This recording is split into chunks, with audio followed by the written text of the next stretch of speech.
علی بھائی اگلا سوال ہے، ہمارے سب کانٹیننٹ کے معاشرے میں مسلمانوں میں بھی یہ عقیدہ پایا جاتا ہے کہ شب جمعہ یعنی جمعرات اور جمعے کی درمیانی رات فوت شدہ رشتہ داروں کی روحیں اپنے اپنے گھروں میں لوٹ آتی ہیں، چنانچہ ان روحوں کو خوش کرنے کے لیے مولویوں کو کھانا بھجوایا جاتا ہے ہاں یہ بات ہے سر، تاکہ اس کا ثواب روحوں تک پہنچ جائے اور وہ روحیں خوشی خوشی واپس چلی جائیں۔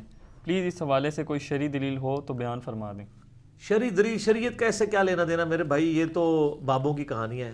ہم اس پہ ہی کہیں گے، پہلے تو وہی عرض کریں گے کہ مرنے سے پہلے اے مسلمان کر لے اس پہ غور، کتابوں کا خدا اور ہے، بابوں کا خدا اور یہ تو ایک لائٹر موڈ میں نے بات کی۔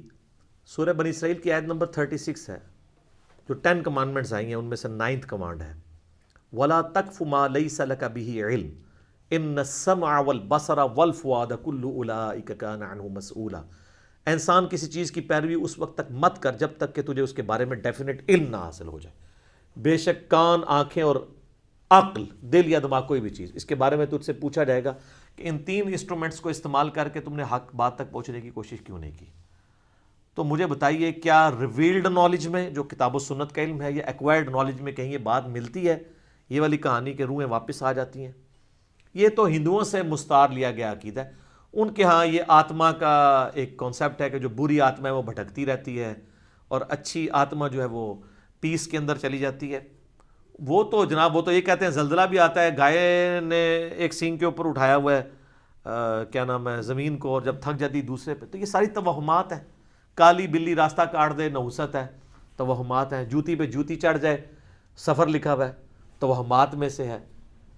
کوا گھر کی منڈیر پہ بولے تو کوئی مہمان آنے کا پیش خیم ہے، یہ سب توہمات ہیں۔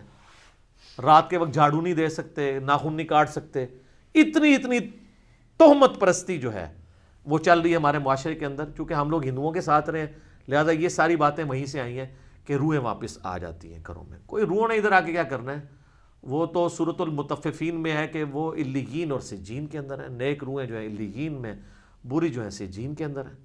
ان کا اب اس دنیا کے ساتھ کیا لینا دینا ہے؟ ہر بندے کی ایک یونیک روح ہے، انڈیپینڈنٹ روح ہے، اس کا دوسرے کی روح کے ساتھ کوئی تعلق نہیں ہے۔ تو دوسرے کے جسم میں جانے کی بات ہی نہیں ہے، بھٹکنے کی بات ہی نہیں ہے۔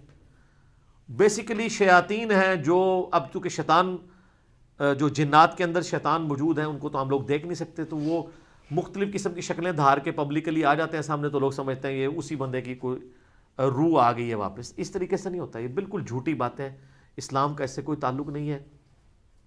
باقی جمعراتیں جو بیچتے ہیں وہ روٹی روزی ان کی چلنے دیں آپ، وہ جمعراتوں کی وجہ سے ہی تو یہ عقیدہ انہوں نے گھڑا ہوا ہے۔ ویسے ان کو بھی آپ جا کے ایک سائڈ پہ کر کے پوچھیں نا کہیں لکھا ہے تو کہیں گے ہے کوئی نہیں ہے، لیکن اصالِ ثواب کے لیے ہمیں جمعرات دے دیا کریں۔ تو ٹھیک ہے، میت کی طرف سے صدقہ ہو سکتا ہے، میرا تو اس کے اوپر لیکچر ریکارڈڈ ہے، مسئلہ 74، میت کی طرف سے صدقہ اور خیرات کا ثواب اسے ملتا ہے۔ صحیح مسلم میں حدیث ہے کہ میت کو 3 اعمال کا ثواب پہنچتا ہے۔ نمبر 1 علم کی بات جو اس نے اپنی زندگی میں کی، اس کے مرنے کے بعد بھی اسے ثواب ملے گا، جیسے امام بخاری امام مسلم کو مل رہا ہے۔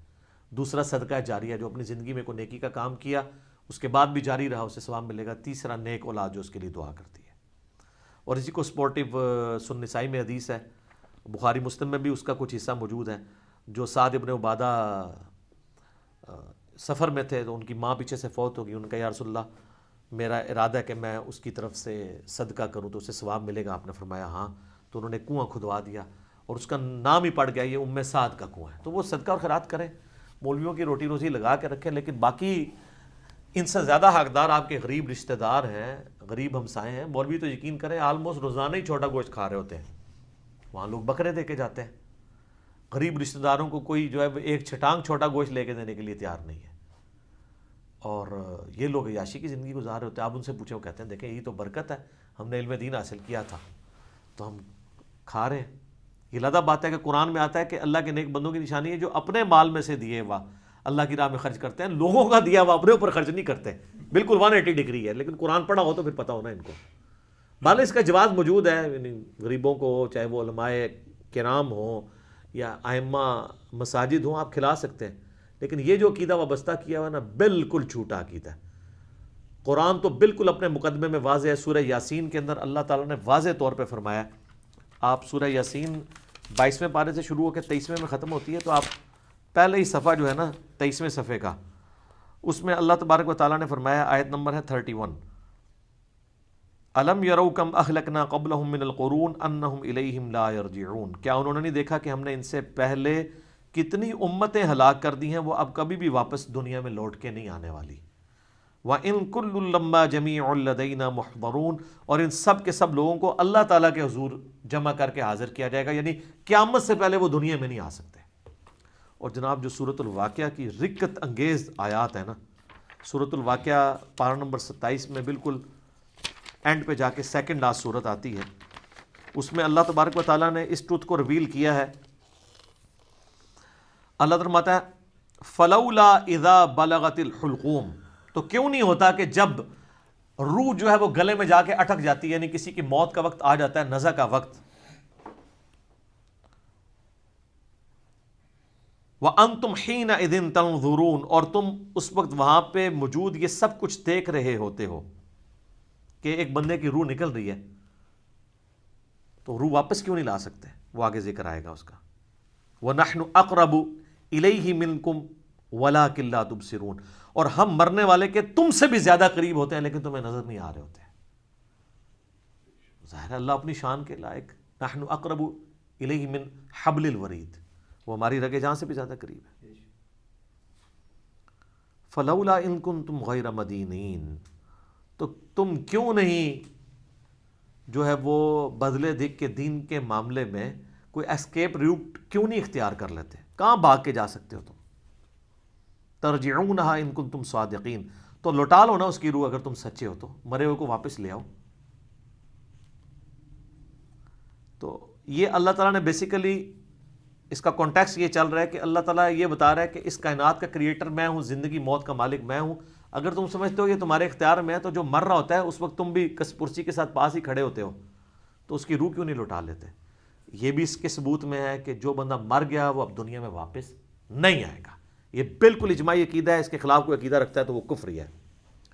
البتہ صحیح بخاری اور صحیح مسلم میں اشارتاً موجود ہے روح کا لوٹنا اس حوالے سے کہ وہ قبر کے اندر، جیسا کہ برزخی معاملہ ہے، ہمیں نہیں پتا کہ جب مردے کو دفنا کے جاتے ہیں تو وہ جانے والوں کے قدموں کی آہٹ بھی سنتا ہے، تاکہ اس کی حسرت میں اضافہ ہو اگر بدکار ہے، اور نیکوکار ہے تو وہ خوش ہو جائے کہ میں اپنے مال اپنے ساتھ لے کے آیا تھا۔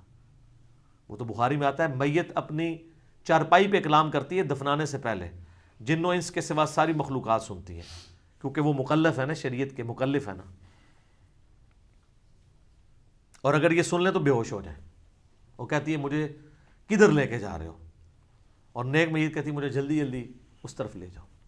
یہ جناب بڑا خطرناک معاملہ ہے۔ اللہم انی اعوذ بک من عذاب جہنم ومن عذاب القبر ومن فتنة المحیا والممات ومن شر فتنة المسیح الدجال۔ بخاری مسلم میں حدیث ہے، نبی الاسلام نے فرمایا، سورہ ابراہیم کی آیت نمبر 27 ہے نا، یثبت اللہ الذین آمنوا بالقول الثابت فی الحیاۃ الدنیا وفی الآخرہ، کہ اللہ تعالیٰ اہل ایمان کو دنیا کی زندگی میں بھی اس قول پر ثابت قدم رکھتا ہے اور آخرت کی زندگی میں بھی۔ تو نبی علیہ السلام سے پوچھا کہ یہ کون سا قول ہے، تو آپ نے فرمایا لا الہ الا اللہ محمد رسول اللہ، اور آپ فرمایا یہ دنیا اور آخرت میں اس سے مراد یہ ہے کہ جب انسان کو قبر میں رکھا جاتا ہے تو اس سے قبر میں سوال کیے جاتے ہیں، من ربو کا، تو وہ کہتا ہے کہ میرا رب اللہ ہے، میرا نبی محمد ہے صلی اللہ علیہ وآلہ وسلم۔ اور پھر نبی الاسلام نے یہ آیت پڑھ کے کہا کہ یہ قرآن میں بھی اس بات کا ثبوت ہے کہ اللہ تعالیٰ اسے ثابت قدم رکھتا ہے قبر کے سوالات کے اندر۔ تو قبر کے اندر جو اس سے سوال کیے جاتے ہیں، وہ جو روح کا لوٹنا ہے وہ برزخی ہے، وہ دنیا میں نہیں آ رہی ہوتی، نہ اس کو کوئی کیمرہ لگا کے آبزرو کر سکتا ہے، یہ بھی ذرا ذہن میں رکھیے گا، کوئی آبزرو بھی نہیں کر سکتا، فرشتوں کو آبزرو نہیں کر سکتا۔ کیمرے یا یہ فزیکل ورلڈ کی چیزیں فزیکل انسٹرومنٹ سے آبزرو ہو سکتی ہیں، جو عالم برزخ کی چیزیں ہیں وہ آبزرو نہیں ہو سکتی ہیں۔ پھر بخاری مسلم میں حدیث ہے، نبی علیہ السلام نے فرمایا کہ قبر میں میرے بارے میں بھی پوچھا جاتا ہے، ما کنت تقول فی ھذا الرجل، اس مرد کے بارے میں تو کیا کہا کرتا تھا؟ وہ کہتا نہیں حضور دکھائے جاتے ہیں نا قبر میں، نہ، ابو داؤد میں الفاظ ہے الذی بعث فیکم، ہم اس مرد کی بات کر رہے ہیں جو تم میں مبعوث ہوا تھا۔ تو وہ کہتا ہے ہوا محمد رسول اللہ، وہ تو محمد تھے اللہ کے رسول۔ وہ تھرڈ پرسن کے سیغے میں خطاب کر رہا ہوتا ہے، ورنہ تو وہ کہتا سیکنڈ پرسن میں کہتا ہذا محمد رسول اللہ، یہ اللہ کے رسول محمد ہے، کہتا وہ تو محمد رسول اللہ ہے۔ اس میں میرا کلپ بھی ہے نا، قبر میں 3 نہیں 4 سوال ہوں گے۔ ترمذی میں تو حدیث ہے مر ربو کا، ما دینو کا، من نبیو کا، تیرا رب کون، تیرا دین کیا، تیرا نبی کون، تو کدا مقلد، تو کہنے فڑکے دا، تیری کیڑی مسیتی، تیرا کیڑا بابا، اے کوئی نہیں بھائی، اے زمین دے اتے ہوتے ہیں، زمین دے اندر اللہ کا سکہ چلتا ہے۔ ادھر بھی تا ان کا چل رہا ہے کہ اللہ نے کھلی چھٹی دی ہوئی ہے، مرنے کے بعد محمد رسول اللہ کا سکہ چلتا ہے، اللہ کا سکہ چلتا ہے۔ ابو داؤد میں آتا ہے کہ جو مؤمن ہے نا وہ یہ کہتا ہے کہ ربی اللہ، اور کہتا ہے دین الاسلام، اور کہتا ہے ہوا محمد رسول اللہ، تو چوتھا سوال پھر ہوتا ہے، یہ 3 سوال ہیں، قبر کے 4 سوال میرا ایک کلپ بھی ہے۔ وہ فرشتے کہتے ہیں تجھے کیسے پتا چلا؟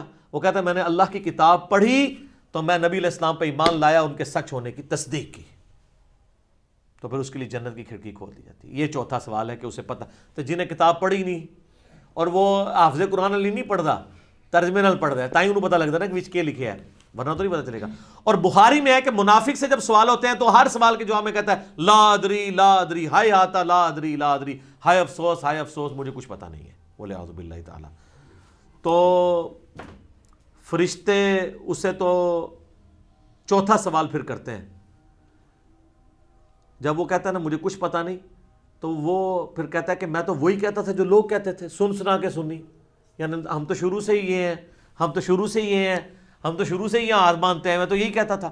تو فرشتے کہتے ہیں لا دریتا ولا تلیتا، کیا تو نے خود ادراک کرنے کی کوشش نہیں کی، خود پڑھنے کی کوشش نہیں کی، یا کوئی ایسا شخص جو تجھے بتا دیتا اگر تو پڑھنا نہیں جانتا تھا؟ تو فرشتے پھر اسے گرز مارتے ہیں، اور زمین و آسمان کی ہر مخلوق اس کی آواز سنتی ہے سوائے جن و انس کے، اگر یہ سن لیں تو بے ہوش ہو جائیں۔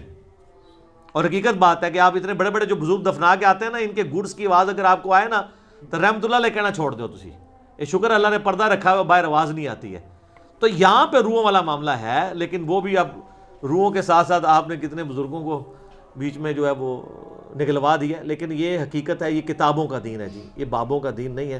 تو ہمارا تو مقصد یہ ہے کہ لوگوں کو کتابوں کے دین کے ساتھ جوڑیں بابوں کی بجائے، اور بابے وہ جو کتابوں کے ماننے والے ہیں، جو کتابوں کو نہیں مانتے وہ تو گستاخ بابے ہیں، ان کی بات ماننے کے لیے تیار نہیں۔ یہ روحوں والا عقیدہ بھی بابوں کا گھڑا ہوا ہے۔ یہ اذانیں شروع ہونے لگی ہیں، انشاءاللہ بقیہ کے سوالات اذانوں کے وقفے کے بعد۔